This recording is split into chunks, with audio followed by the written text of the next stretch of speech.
This is TradeFlow News, bringing you relevant news and insights from around the world. TradeFlow News, enabling trade for SMEs and economies worldwide. These are some of the key topics that we will be looking into in today's program.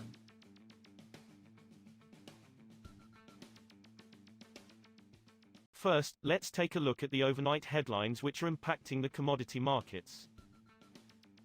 OPEC Plus is set to agree another small increase in production targets for June, delegates from the group say, as expectations that sanctions will crimp Russian output further counter demand growth concerns from Chinese lockdowns.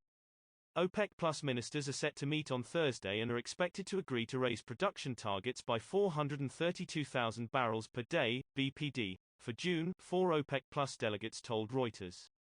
Under a deal reached in July last year, the group is set to increase output targets by 432,000 barrels of oil per day every month until the end of September, to unwind its remaining production cuts. Oil prices jumped on Wednesday as the European Union, the world's largest trading bloc, spelled out plans to phase out imports of Russian oil, offsetting demand worries in top importer China. Brent crude futures rose $3.99, or 3.8%, to $108.96 a barrel by 11:21 GMT. West Texas Intermediate crude futures rose $4.05, or 4%, to $106.46 a barrel. European Commission President Ursula von der Leyen on Wednesday proposed a phased oil embargo on Russia over its war in Ukraine, as well as sanctioning Russia's top bank, in a bid to deepen Moscow's isolation.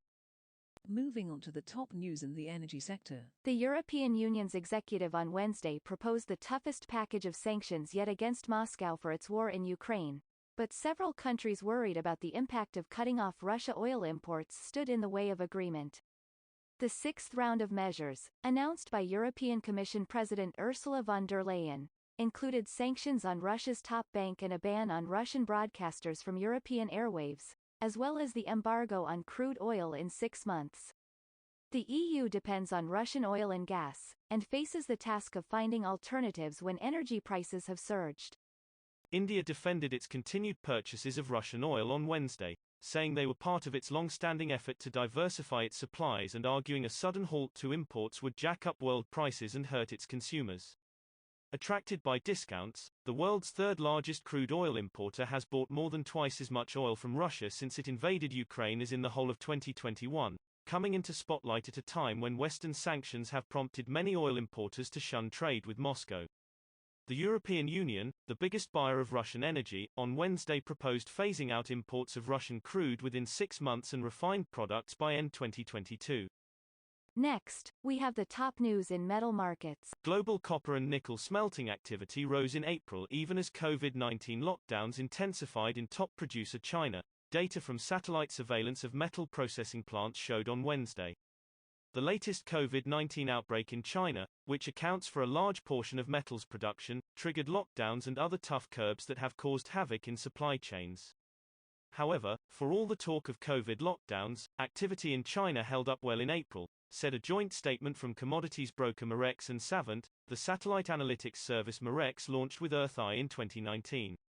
Mining companies in South Africa have resorted to trucking coal to ports to meet a surge in European demand since the war in Ukraine started, bypassing the deteriorating rail infrastructure they blame for billions of dollars in lost revenue.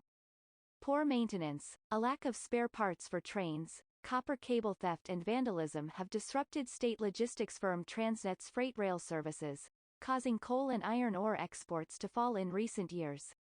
In April, Transnet declared force majeure on contracts with producers, but with coal prices near record highs, mining firms including Glencore have turned to trucks, one industry source said. A Glencore spokesperson declined to comment. We will now look at the top news in the agricultural sector. India will allocate more rice instead of wheat for a food welfare program that entitles millions of poor to 5 kilograms of free grain per month, according to a federal government order.